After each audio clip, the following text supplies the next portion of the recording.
Assalamualaikum warahmatullahi wabarakatuh. Di sini saya dan rekan-rekan saya akan mempresentasikan hasil diskusi kami, yaitu tentang teori kebenaran. Saya, Nabila Karisma Putri, dengan NIM 1201620008, dan rekan saya yaitu Ahmad Wahyudin dengan NIM 1201620007, ada Novita Hulda Ayomi dengan NIM 1201620006, dan Regita Cahaya Hutasoid dengan NIM 1201620005. Baiklah, di sini pertama-tama saya akan menjelaskan tentang apakah kebenaran itu. Kebenaran adalah persesuaian antara pengetahuan dan objek. Bisa juga diartikan suatu pendapat atau perbuatan seseorang yang sesuai dengan orang lain dan tidak merugikan diri sendiri. Jadi, pada dasarnya manusia selalu berusaha menemukan kebenaran. Beberapa cara ditempuh untuk memperoleh kebenaran, antara lain dengan menggunakan rasio seperti para rasionalis dan melalui pengalaman atau empiris.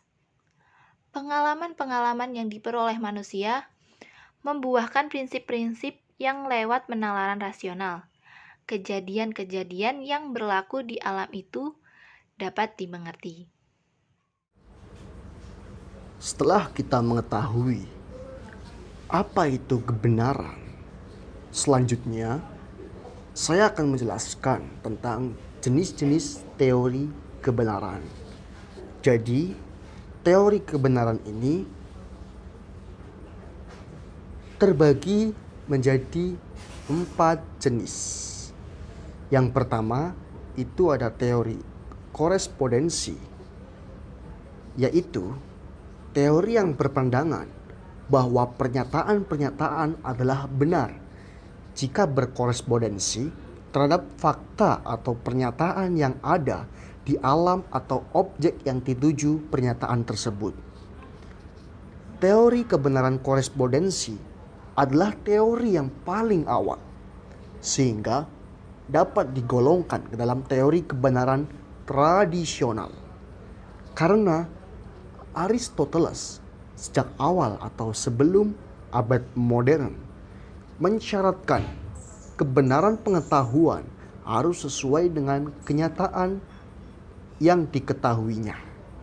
Sebagai contoh, ibu kota Republik Indonesia adalah Jakarta. Ini adalah suatu teori korespondensi. Karena apa? Jakarta adalah ibu kota Indonesia.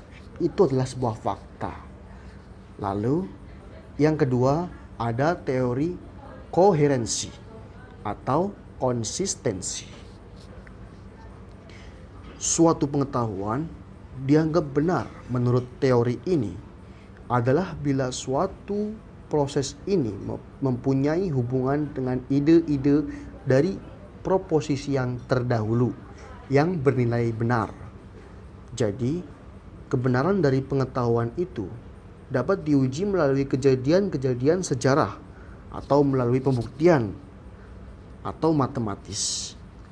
Teori ini menganggap bahwa suatu pernyataan dapat dikatakan benar apabila pernyataan itu bersifat koheren atau konsisten dengan pernyataan-pernyataan sebelum yang dianggap benar.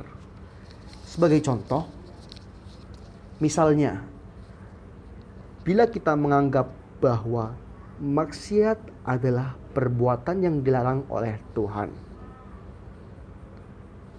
Bila kita menganggap pernyataan tadi adalah suatu pernyataan yang benar, maka pernyataan bahwa mencuri adalah perbuatan maksiat, maka mencuri dilarang oleh Tuhan.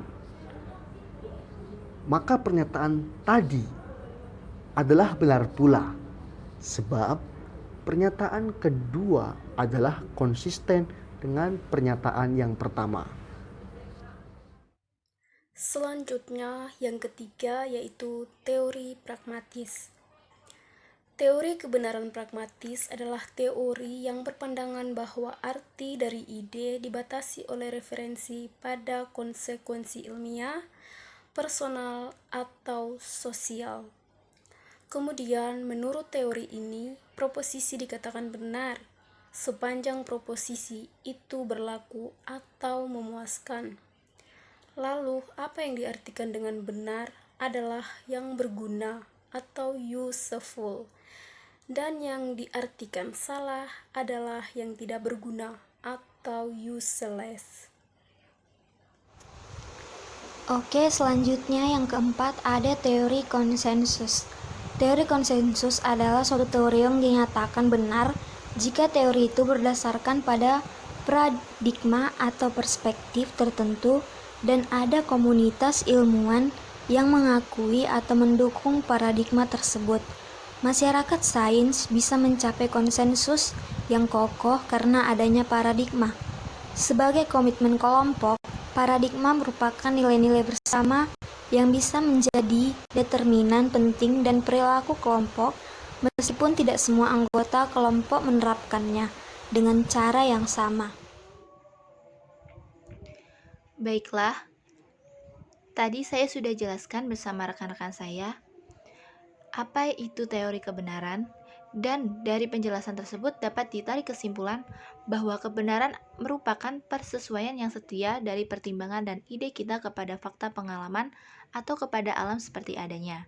Akan tetapi, karena kita dengan situasi yang sebenarnya, maka dapat diujilah pertimbangan tersebut dengan konsistensinya, dengan pertimbangan-pertimbangan lain yang kita anggap sah dan benar, atau kita uji dengan faidahnya dan akibat-akibatnya yang praktis.